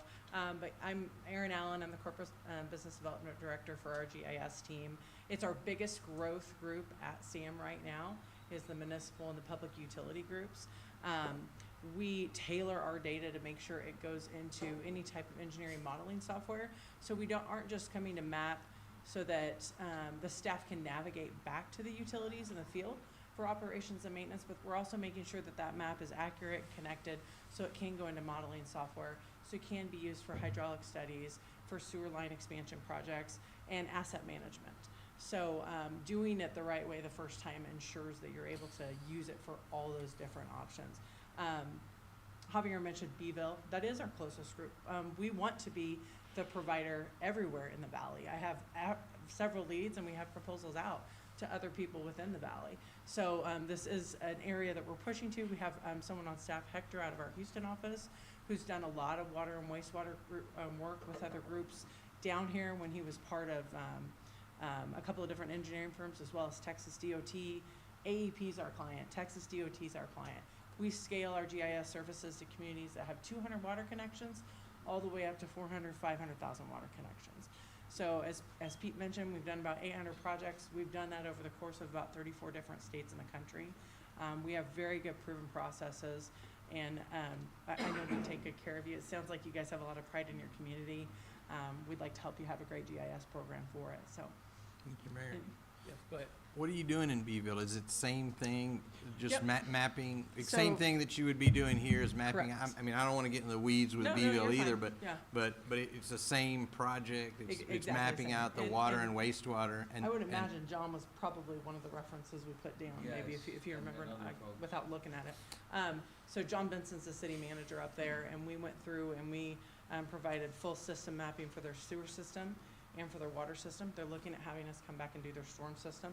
Just wasn't something that they had prioritized or maybe not had the budget for at the time. And then we deployed a web-based program that enables all of their staff to go online, look at the data, run reports on the data. They've got the screen pulled up here on the interface, actually. They're able to, make bookmarks, make edits, look at all the attributes about the information. I know it's probably kind of small on there. Let's see, okay. Let me just show you a couple things that, If I get on YouTube, I can see it closer. zoom in here a little bit. So this is a system that we have about 400 of our clients on. They choose to have this in a few different ways. Some of the clients we work with have GIS departments, some their IT department takes care of everything, and some don't have anything at all. We're basically an extension of that system. So we've got about almost 400 clients that utilize this system on a regular basis for their GIS. And go through all the images will be located here. We'd be getting a topside shot, measuring down. All of our staff leads are NASCO certified. Our internal guys doing it are NASCO, National Association of Sanitary Sewer. Oh, it's breaking me, but it's the pipe assessment, condition assessment, manhole condition assessment. So our guys make a living going around looking at utilities and assessing them. You can also go through and you can add inspection information. So even though we would provide an inspection when we do the mapping, that's a snapshot in time. Javier's group will probably want to inspect it down the road too. So you can add all that information right here in the system. And it just generates the forms, and you can go through and add information and save this. And you can save as many things on this structure as you would like to. Let me show you just a couple other things real quick. Okay. This is an 8-inch main, and everything generates a gravity man report. I gotta pull my, there we go. Pull it down just a little bit so I can see it. Okay. So this report can be generated on any gravity main that we collect. Because we're doing everything survey grade, because we're pulling the lid and doing it the right way, we're able to have all the information. We ID the upstream, downstream manhole. We grab a rim elevation. That allows us to get a slope, a line length, linear distance. We grab the material and the depths. So this is great information as you're working with engineers or you're working with contractors to make changes, remediation to the system. We have a lot of people that really like being able to go into this data and say, show me all my unlined clay.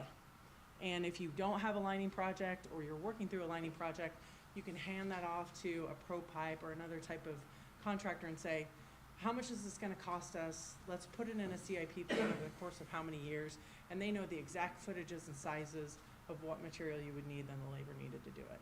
So it really puts you a little bit more in the driver's seat of saying to contractors, here's what my system needs, what will it take to do it, versus them trying to guess and have limited information, which usually just kind of drives the cost up for you, so. So if we're working with a developer that's coming in to invest in a raw land, we should be able to tell them quickly and accurately, this is what we have service-wise or not, and if it's there, what size and which way it flows and all. Correct. And then you also be able to tell us inventory-wise, you have some manholes in bad shape, you might as well start making a list of getting ready budget-wise. Yeah, because we can go through it automatically and say, here's how many manholes you have, here's how many are buried, here's how deep they're buried, here's how many risers you need, here's what size of risers you need. We'll also give it a 5-point inspection, and we work with Texas DEQ and the different state organizations to kind of get their stamp of approval. Sometimes we'll have cities that say, well, we want you to adjust this to our liking. We can do that too. But we try to go after kind of industry standards to say, you know, looking for things like sanitary sewer overflows back, or we probably won't see those in the field, but, you know, where things have surcharged, where there's things caving in, just a general 5-point scale. But then we'll also make notes, and you'll have the photo as well.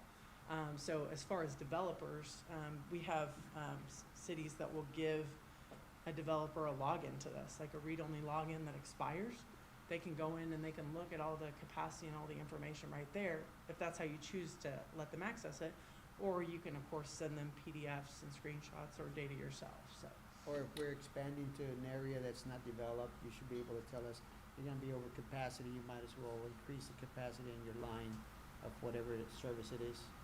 The person you're working with be able Yes. to. We, you know, we're not engineers, so that, you know, we always say that, that's why we don't do engineering, we let the experts do that. But this data would allow someone to run a capacity study and put it into the software. And I know I hadn't heard anything on money yet, but the idea here is that all this data would be available online. It's not gonna be hidden away on someone's C drive computer that you gotta beg and You can do both if you scratch want. for. Yeah. But the idea is that whether it's on the city website or whether it's linked to the city website, that people, that it's gonna be out there where people who want to look at it, just like appraisal district information or anything else, can go out there and find it. If you would like it to be Or no, publicly is- available. or is that The what we're system gonna do? is ours, we would Yeah, it's- decide. Yeah. It's all ours. City of Edinburgh So does we that. can It do belongs to us. Yeah, Yes. like It'll be Beeville ours. has a public-facing site that shows points of interest and different items without a login. But then to see a lot of the utility information, you have to sign in. and Right, have a right, login. right. Yeah, but the point being that it's accessible, Correct, yeah. using what, to us. it would be up to us. Yeah, and you And- don't have to, like, we would basically host it for you, and it would be secure, and that data belongs to the everything but appraisal district data that we might bring in would be owned by the city of Mercedes. We have an oral surgeon here in town that is very proud of the fact that he can remove 4 wisdom teeth in less than 5 minutes and send you on your way. And so, you know, that's because he is a specialist. So, you know, I just mention this because, you know, it's good to, because you're specialists, we're to assume this is gonna be fast and accurate. And that's something I think we really, really wanna make sure that we get, because those two things sometimes don't go together. Correct, and we're using industry standard Esri products, and if you're not familiar with Esri, like the Right, Microsoft right. mapping kind of. And actually, I just had a visit with them, we're a silver level partner, but they're very interested in our expansion GIS because of our specialty in mid and small cities and public utilities, because we do have such a proven solution for them and have grown very quickly, and they don't have a lot of business partners that specialize in that, so they've really put a lot of support around us just here in the last year with those type of efforts. So with it being an Esri, anything that the state or federal government does, probably anything your appraisal district does, and any engineers are gonna be able to consume the data. So if for some reason at some point you said, hey, we don't want your system, Right. Sam, we want the data you gave us, we're gonna go over there. It's not locked up in this legacy crazy thing that you can't, move forward with another GIS platform. We'd hate to see that happen, doesn't happen very often, but you aren't locked into some magical thing we created on our own, so. That's all I had, Mayor. Anybody else? Okay, thank you, appreciate it. Thank you very much. So I have a item on the agenda. Do I have a motion? Mr. Mayor, I move we approve, which item is it? Item E. C. C, I'm sorry, C, C. we move that we approve, we authorize city manager to enter into negotiations and execute a contract for GIS mapping services. Do I have a second? Second by, motion by Commissioner, Dr. Saldana, second by Commissioner Garcia. Any discussion? Further discussion? All those in favor say aye. Aye. Aye. All those opposed, same sign. Motion carries unanimous. Thank you very much. Moving on to item 10D, approval to authorize city manager to enter negotiation execute contract for groundwater availability study and supply well. Here we go again. Yes, sir. I won't read it all now. I promise. You brought up more questions. Yeah, I know. Thank you, Mayor, Commissioners. At the same time we were going out for GIS services, we also put out an RFQ for the design and development of our new groundwater well that's been in the planning stages for quite a while, well, a few years. And also for a groundwater availability study, kind of show us where this groundwater is within our reaches, right? And how much is available, how much we can actually pull out of the ground sustainably. So three engineering firms submitted, and out of the three, two of the engineering firms met the criteria that was requested in the RFQ. There were specifically, I'm referring to at least three design of groundwater wells within the past 5 years, and at least two groundwater availability studies as well. Those two firms were Meldon and Hunt and Friesen Nichols. Once we started, that they met the criteria, and we started looking into them closer. Meldon and Hunt, they've done these wells. They've done them here in the area, North Alamo, other communities here, and the difference between Friesen Nichols and Meldon and Hunt really was the some of the sub-consultant work, right, on the hydrogeologist side, right? You'd be outsourcing that to a third-party firm. Nothing wrong with that. R.W. Hardin, they're well respected and well known throughout the state of Texas. But we at the end somebody has to come out on top, right? So some of those little things or big things, for us, said this firm is just a tad bit higher than the other based on keeping everything in-house and have a smooth coordination, execution of the project. But then both of them are here. If you'd like to ask them any questions or anything, or you want to ask me anything else. Yeah, what excluded the third one? I'm sorry? What excluded the third? That they in their submittal, they didn't provide what was requested, which was 3 water well projects within the last 5 years, and that was Guzman and Munoz. Could we make sure that it's in the report next time? Because I saw how you guys dissected the other two, but you excluded the third. I'd like to know why, and that's why I was asking. Okay. But no, you've answered the question. Yes, sir. I'll get you that information, whatever you need, sir. So, would you like to ask me any To the question? commission. Ask both of the firms are here. They met the criteria. We feel comfortable with any one of them. Oh, did you have a recommendation? Okay. I'm sorry. Well, I'm a money guy, so. Yeah. So the way that this would work, because it is professional services, we can start a negotiation process with the first one. If we don't like the money part, we can formally end negotiations and go to the next one until we reach. Did you make a recommendation? The recommendation is to go with with the highest ranked firm, which is Freeze and Nichols. But, you know, it's, So y'all wanna hear a presentation? I'm good with it if you want to. All right, go ahead. Since you were first, Friesen Nichols. Tell us why. By all. Magic well. Mayor, Commissioners, Juan Bujanos, Friesen Nichols, and Alfredo Resendes.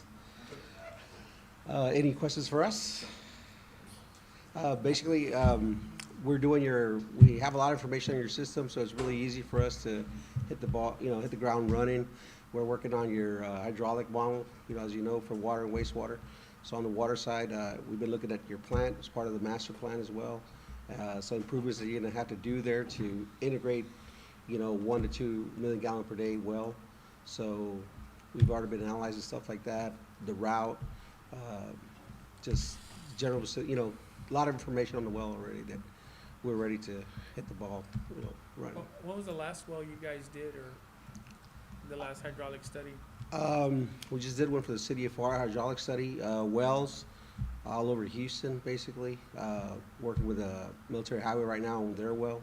But the hydraulic study was in FAR? Yes. And how did the water, how did it come out? How was the water? So they purchased it was a piece of land, and so it's decent. Yeah, it's along the river, so yeah, the water quality is good, and so they're just going after funding now. How deep are they having to go there? The wells, 'cause they had existing wells there, they were pretty shallow, 100 feet, but they're 400 feet, probably 5.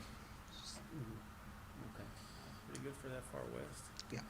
So this, Any other questions? this was an RFQ process, so there's no prices associated with That's part of the proposals? negotiation. Okay. Or no bids, I guess. Yeah. Any other questions? All right, thank you, appreciate it. Yes, sir. Alden Hunt?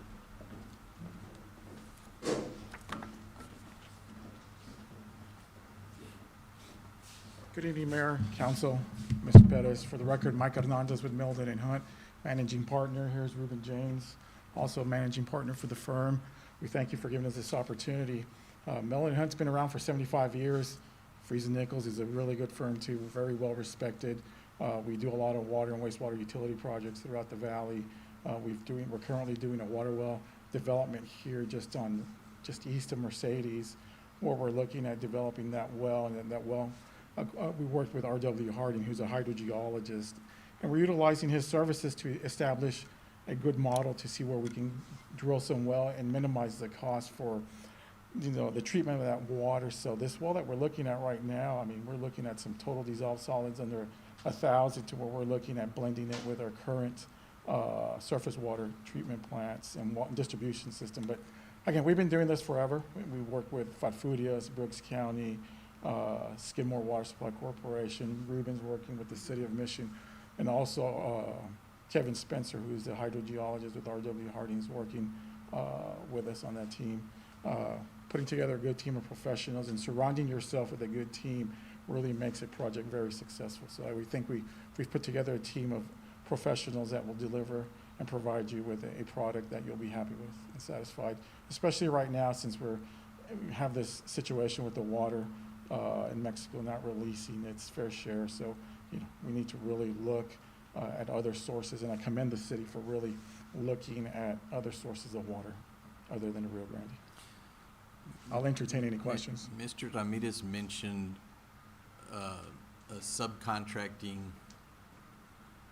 Yes, Melanie Hunt's issue, or not necessarily an issue, but a factor, I guess, in the proposal. So I guess, how might you address that, or are there current subs that you're using, and how they're, how would you address that? Dr. Saldana, Melanie Hunt's a very well-diversified firm. Right. We can't have every specialty Sure, in our firm. I So understand. we always team up with the best firms out there, and this firm that we teamed up, the hydrogeologist, is R.W. Harding, Kevin Spencer. We're working together with North Alamo. We're actually working together with Friesen Nichols and other projects to oversee the development on wells. So we've never really had any issues with teaming up with other firms, and it being communication well-managed projects. You know, again, like I said earlier, I think the key aspect to this is teaming up with a good team of people to put this together, this project together. And as a project lead, you know, we work with the staff, and our subconsultants are part of that communication and staff meetings and progress meetings. So even though they're not with our firm, but that's part of teaming up with them. And I think we pretty well diverse in what we do as far as, well, the reason we're going for hydrogeologists is because they understand the strata underneath us a little bit more than we do. You know, we can design the well as engineers, but they kind of help us know where to put that pump. And that's kind of what the reason why we're teaming up. That's a good thing to know. I think, and the reason I was asking, and I don't know if it's fortunate or unfortunate, I just happened to be in a conversation. I'm guessing that the well you're talking about is in La Feria? La Feria well, yes, sir. Okay, and that's the reason I was asking Friesen Nichols about the condition of the water, because the people that were talking to me were telling me that that water was almost directly gonna be fed into the So system. what we're without doing very there in little- La Feria, Mayor, is, and this is again, Kevin Spencer, their hydrogeologist, hey, look at this area. We researched all the wells in the area to see what kind of water we're getting, especially in the total dissolved solids. So we can eliminate having to put an RO system, because you know very well now the water here is very brackish, where it's high in salt content. So this area, the well came out really well, where the TDS is under 1,000. It's right at 1,000. And we're gonna blend it with our surface water and put it in a ground storage tank and pump it out, inject some chlorine before the tank and right after the pumps, LAS, so we can put it straight into the distribution system. So, again, it's a tribute to Meldon and Hunt, and again, working with a really good hydrogeologist to tell us, hey, go drill here and do the analysis. What's the current TDS? I don't know. David just walked out of our current well. I wonder. Your current well, I'm not sure. That's something I'd have to analyze and maybe. Yeah. Mr. Ramirez might Give ask. the old college try there.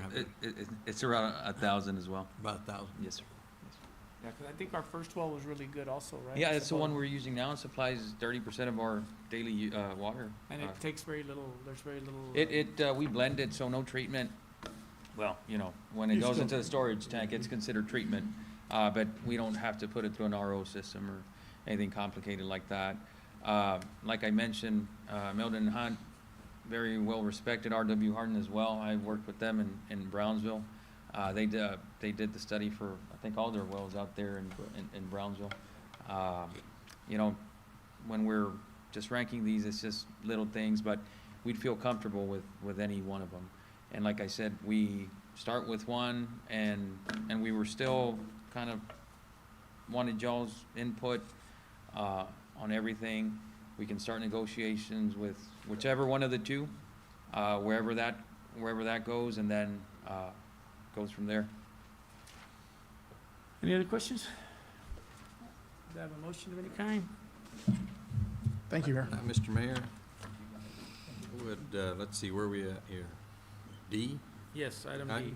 move to authorize I city move to manager. authorize city manager to enter negotiations and execute contract for groundwater availability study and supply well. Thank you. I'll second. Okay, I have a motion by Commissioner O'Dania, second by Commissioner Garcia. Any other discussions? I got one Go ahead. question. This would come back to us with prices for one or both, or? Yes. It will come back with the most favorable deal for the city. So just to be clear, we're sending you back to go and talk to both groups again? Yes, Okay, yes, sir. all right. Nothing's finalized. Then we talk about it. All Yes, right. exactly. All those in favor say aye. Aye. Aye. All those opposed, same sign. Motion carries. Thank you both teams for taking the time. Item E, approval of agreement with Galindo Auctions. Mr. Mayor, I move we approve the agreement with Galindo Auctions as related to our city I property. have a motion by Dr. Saldana. Do I have a second? Second. Second by Commissioner Garcia. Any discussion? All those in favor say aye. Aye. Aye. All those opposed, same sign. Motion carries. Item F, approval of consulting agreement between the City of Mercedes and Valiant Energy Sources. Lightness.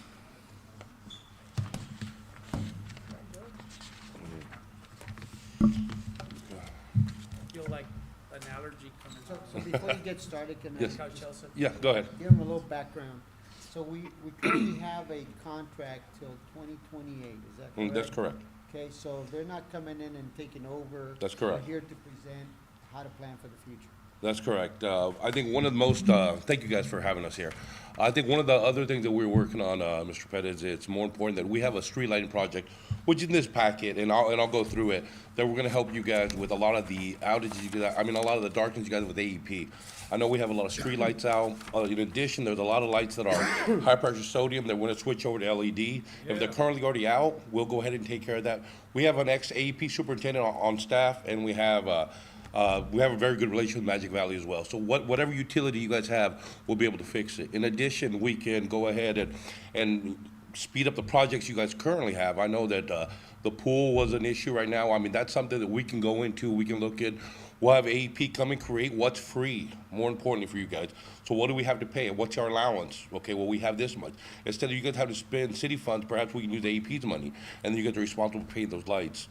I know on the other subdivision too that was in the presentation, I see that you guys are having issues out.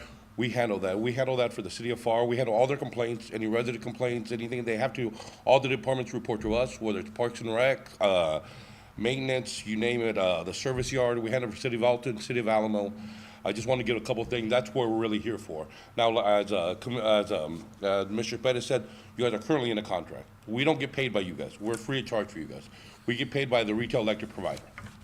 So before I know it's been a long meeting already, so before I get started, I'll try and move quickly, guys, okay? Like I said, we're a turnkey operation, full service firm. I'm a managing partner. I have two other partners. We've been in it since deregulation. So we have quite a bit of experience doing this. One of the things that we actually work on, work on different research intelligence. One of the issues we had with Alton, they were being charged a lot because they had a half LED, half high pressure sodium. So they're paying for, it was 208 streetlights, but they were paying for high pressure sodium, which is double the cost of LEDs, even though half of them were already LEDs. So we're working with them to budget the money to be able to cut that and cut the bill in half. That'll cut their bill by 30%. Smaller community, you guys, but still, those are different things that we do. Strategic risk management, we will report to whoever the commission would like to. We do quarterly reports. We'll look for any anomaly with AEP. We'll do audits for you guys. If there's anything that's owed from AEP, AEP will go ahead and reimburse you guys the money, whether it's on future utilities. With IDEA Public School, they just cut them a check. We went through their process and they had that. That's part of the tariff rate analysis.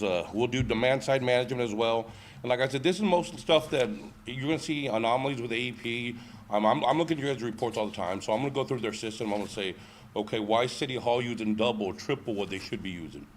If the AC's out, what's going on? Whoever you guys assign me to report to, I'll shoot them an email or give them a call and tell them, hey, you guys are paying more than you should be here. Like I said, one of the other things we'll have with you guys, client education. So I'll help you guys be able to go ahead and not do the process like we do, but help you guys be able to identify errors sometimes on your own. List of the major clients here. We pretty much have about 75% of the cities here in Hidalgo County. I think the only a couple that we're missing, I think just really McAllen and a couple other ones that we've been trying to get. But most of the cities here in Hidalgo County, we have some of the housing authorities. And like I said, the main benefit about us is we're not your broker. We're a consulting firm. We're going to come and we're going to help you guys find problems, find issues, save you guys money. There's lighting issues. I know that people complain. That's one of the biggest things that we have. We have the City of FAR reports to us every day. 15, 20 complaints a day by residents. I'm going to call Channel 5. No, we'll take care of it. We'll make sure and get out there. And like I said, as Mr. Luis Castillo, the ex-superintendent, he was in charge of all this area. So he still has all the connections with all the different linemen to go out there and go take care of that. Like I said, we're a turnkey operation. There's a couple here, quick facts for you guys about some of the different things that we've done. We were able to help retrieve taxes. I don't know if you guys are paying PUC taxes, but you are. As long as I can get that there within city limits, I can get you back 2.5%. I can go back 4 years. So that's, start different things like that we're able to do. And then if you go on the next, excuse me, the next sheet, it's a street lighting project. Like I said, this is part of the different project that we have. If there's no poles, there's nothing there, completely dead area. The cost is about $12 to $13 per pole, but AEP gives the city an allowance depending on the project. So that's, like I said, there's no pole. If there's existing poles, it's a lot easier, it's a lot cheaper. So this all, you know, like I said, all depends on, this is for new subdivisions, like that one you guys were talking about. I mean, there's different things that we go through here. Installing new streetlights to existing poles, that's a lot easier process for you guys. What they do here is we'll see where the meter hole is, I mean, the meter loop, and if we're able to go ahead and connect there, it may be free completely to the city. You're just responsible for the bill. And the bill is $39.55 a month for an LED. That's what it costs. So there may be, you know, maybe we could add 2 or 3 depending to the existing meter loop where it's at. But that's the additional, That's additional. where there's no pole. There's no, where there's no pole, we have to come in and AP has to come and do all their work and do the planning, you know, so they'll give you an allowance. So there will be something to pay there. But we'll work with AP to get you the, But like a guesstimation or what, something like that. it costs $1,200 to $1,300 a pole. A pole. But like I said, then we apply the allowance and the difference, depending on, I can tell you Magic Valley's right now. Magic Valley's $800 a pole, that you get a $1,000 allowance, that's it. Magic Valley has one set rate, they're not gonna, they don't, that's just for everybody. So any neighborhood that's Magic Valley, if you got somebody, you need 10 poles, with that $8,000, they'll give you $1,000, you guys owe 7. That, they're more simplified. AP's gonna work and see, well, you know, the different things that go, a little bit more customer service oriented. Like I said, on the existing poles also, anything that's currently out right now, excuse me, you can switch it from high pressure sodium to LED free of charge. And like I said, the trick for you, for the city is, so everything's connected to an electricity service identifier, which is an ESID. So we'll have, let's say we have 100 streetlights connected to that LED, that ESID.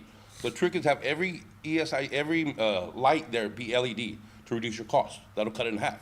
If you only have one, AP is still gonna charge you for the high pressure sodium one. They'll charge you full charge.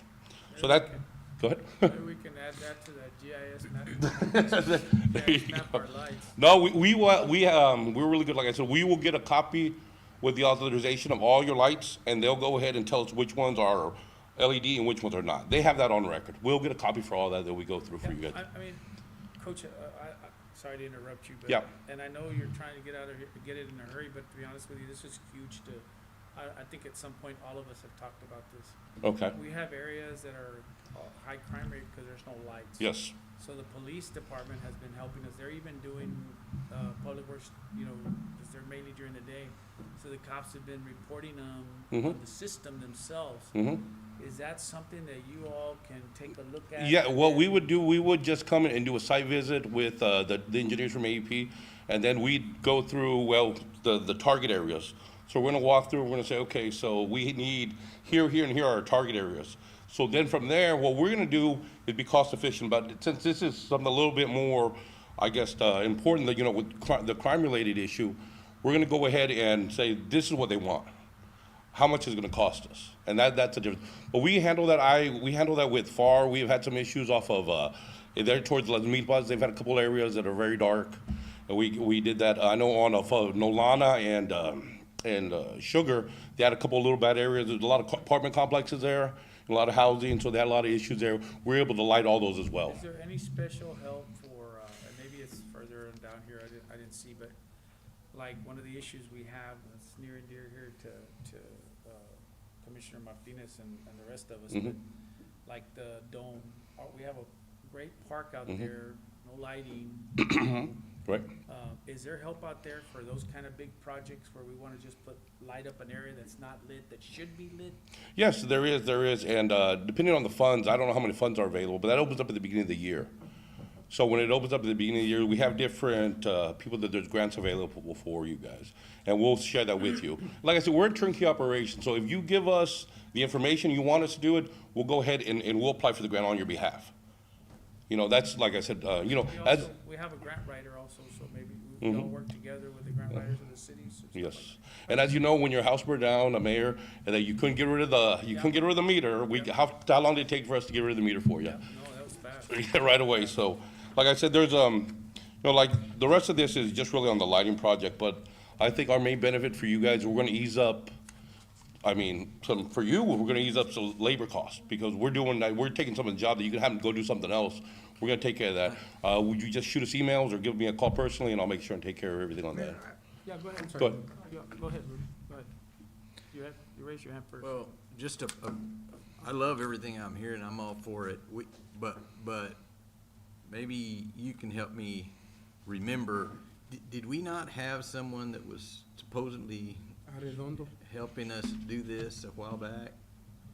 And so, I guess my question is, I know it's hard for y'all to be able to speculate as to how much you could save us. Right. Or what, maybe we're not saving, maybe we're just spending money, but it's Right. all, it's moving us toward goals that we've set Right. that have not advanced Right. in a while, because we were waiting for something to happen and then Yes, sir. nothing ever happened.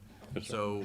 So, what would you anticipate you could do in 90 days, no more than you know right now? I know you've got to come in and kind of scope things out. Well, I know that, like I said, in and 90 all of days. That'd kind of be where I will tell you this, in 90 days, that we would be able to, I'm gonna have a list, I'm sure, of lights that you guys have that are already out. Within those 90 days, I'll have those lights fixed. I know that there's some lights that keep going out every 2 weeks. Well, there's obviously a reason why those lights are coming out in 2 weeks at the pool. I'm gonna find out why those lights are going out for you. I'm gonna, like I said, that the big thing that we have here, like I said, we're not, I know that, a different, Mr. Arredondo, I know him well, and he's more of a broker. We're a consulting firm. Okay. There's a big difference. And we take pride in what I do. And like I said, all these services are free to our clients. They're free to our clients. We don't get paid by you guys. We get paid by the retail electric provider. So can we back up? So the question is, since you're not paid by the city, and maybe you can answer how you dealt with it in other cities. How do you, because you're a consultant, I understand that part. But how do you go around the RFP process or. Okay, so for professional services, obviously, okay. so yeah, with our contract, I'll send you guys a copy, it states on there that, professional services, so it doesn't have to go, that's one, it doesn't have to go to bid. So that's how we were able to go around that. Okay, and again, you're being paid by the entity that supplies the power. That's correct. Not the city. Right, and we get paid 1 millicent, which is a tenth of a cent per kilowatt hour you use. To provide that service. Yeah, to provide that service. And so it's relatively inexpensive if you look at, how, for the length, you guys are still in contract till 2028. So we would negotiate, obviously, with you guys to pre-purchase energy, to buy ahead of time, and to go forward, to go ahead. And the reason doing that right now, I know you guys have seen the market, you guys see the grid, you see what's happening. You don't want to wait till the last minute. So we would work with you guys to do that. Sounds good to me. Yep. Like to entertain a motion? Make a motion to approve? I have a motion by Second. Commissioner Garcia, second by Dr. Saldana. Any more discussion? All those in favor say aye. Aye. Aye, all those opposed, same sign, motion carries. Moving on to, Thank you. no, thank you Thank you, guys, sir. thank you for the Thank you, sir. presentation. Departmentally monthly reports, anybody got anything? Well, I want to say, wherever it is, I guess it's Public Works, that I appreciate the painting of the 17th Street Bridge and the 10th Street Bridge. And now I'm noticing graffiti on the highway overpasses, I guess. Now Now we gotta jump over there. Yeah, I don't know what we do well, but I like the way the report's set up now. It's a little easier to read. And I guess one other question that I had was that, you look at when the work order was created, then there's a piece there on when, I guess it was acknowledged, when they kind of look, they say, okay, we got it. And then there's another one on when that work order was completed. And so I wonder, and I know that's always been a challenge, and if you look at those day by day, it's a pretty good list of things that need to get done, but what's been the progress on getting all that sort of in sync, And I know a lot of them get opened and they don't ever get closed, or they get done and maybe they don't get closed, and. So there was an operational plan that was put together, and Okay. what it calls for is, for example, if you're targeting alley cleaning or pothole repairs. Right. That, someone in management go through the process of identifying, not identifying, but prioritizing. Okay. So, for example, we should be targeting the streets that have the highest traffic. Right. They're maybe by a school, and not going after a pothole that's in the corner and a dead end, for example. So there's a prioritization scheme that's being looked at now, for every work order that comes through. That may translate in some cases that work order takes longer, a particular work order may take longer than others, but because it was not such a high priority. Maybe it was not such a high trafficked area, you know? I like that it's all in there and it's, you know, I mean, I know in a perfect world, everything would be. Right. But the fact that we've got it in there, categorized, Right. documented, I mean, we're moving in, I think, the right direction. Yes, sir. And that's why I asked about progress, because I know that's the direction we're moving in. Yes. And so I think it's good that we're doing that. And I have a question on the, I don't know how we're doing on the dog pickup. I know I called in 3 dogs today, and I know they got out there pretty quick. but- You surpassed your quota, sir. Yeah, no, trust me. But I have seen that there's less dogs, so I Knock know on that, wood. And a lot more cats. yeah, man, there is.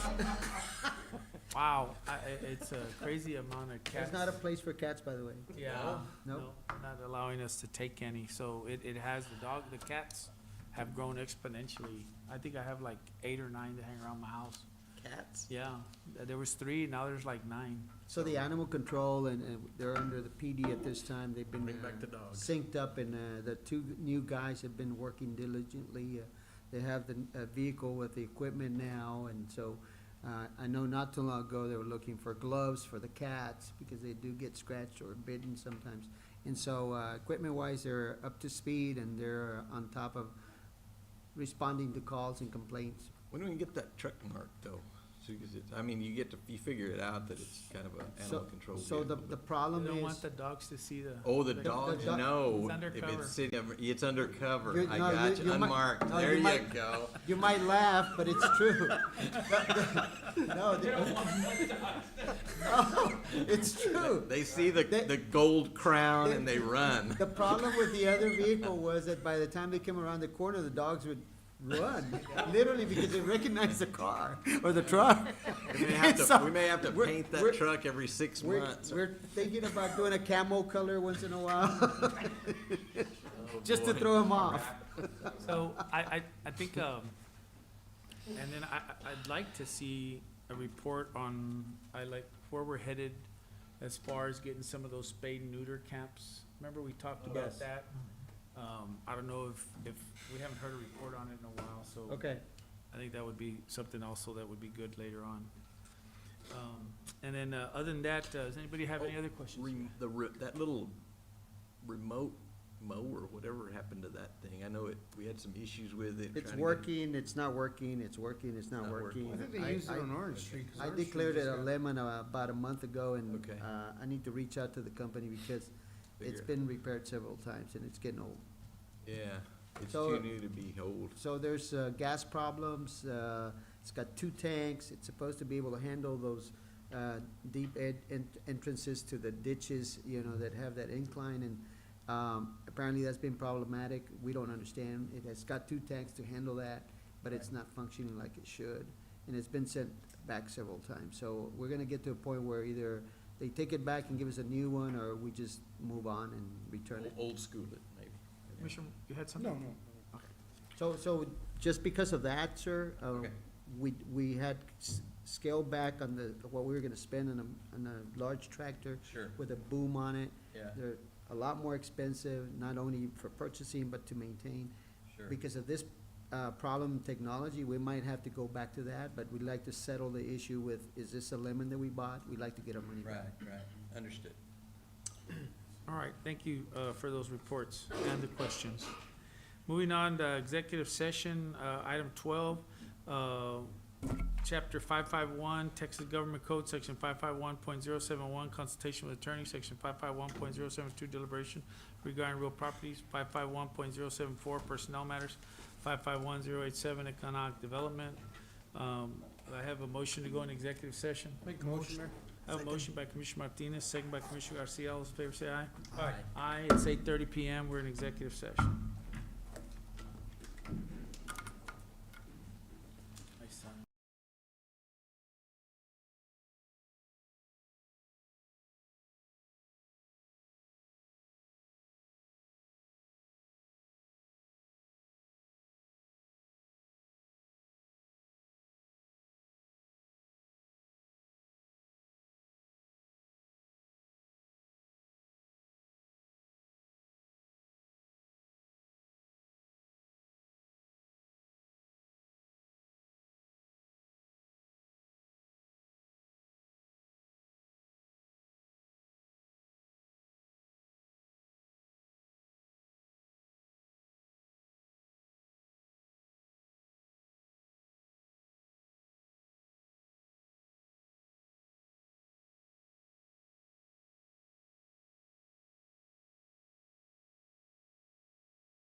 All right.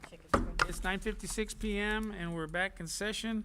Going on to item 13A from executive session. I believe we have, we do have something on that one, right? Oh, no, I'm sorry, No. personnel matters. Okay, we have nothing on personnel matters. Moving on to item B. I'm sorry. Nothing on item B. Okay, It's item nothing on me. And then item C from executive session, which is consultation with attorneys regarding contracts. Nothing on that one, all right? And then we have item D, discussion with possible action to approve settlement agreement with Mercedes Investments LP. Mr. Mayor, per item D, I would like to move to approve the city manager to negotiate under the terms discussed in executive session related to that litigation. I have a motion by Dr. Saldana on item D. Do I have a second? Second by Commissioner Martinez. Any more discussion? All those in favor say aye. Aye. Aye. All those opposed, same sign. Motion carries. Item E, from executive session. I believe there's no action on that. Correct. So moving on to item 14, adjournment. I have a motion to adjourn. Motion to Motion by adjourn. Commissioner Martinez. Second. Second by Commissioner Garcia. All those in favor say aye. Aye. Motion carries. We're adjourned. It's 9:58 PM. Dr. Howe's not here for the Go Tigers. Go Tigers.